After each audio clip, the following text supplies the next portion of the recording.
Disengaged subscribers are like ghosts, once vibrant, now fading into silence. What's happening behind this disengagement? They were once eager to hear from you, but now they've turned their backs. Why does this happen? One significant factor is inconsistently sending emails, leaving them feeling forgotten over time. Regular communication is key. Sometimes mismatched expectations can lead to disengagement. Ensure your content aligns with what subscribers originally signed up for. If your content strays too far from what they wanted, they may tune out. Consistency breeds recognition and engagement. Interests change, and that's normal. Sometimes subscribers simply move on or have different needs than before.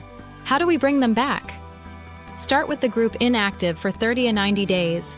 Personalize your outreach for the best results. For those inactive 90 to 180 days, success is tougher, but still possible with strong, relevant offers.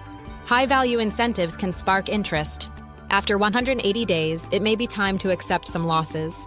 Consider focusing on engaged audiences and occasional special offers.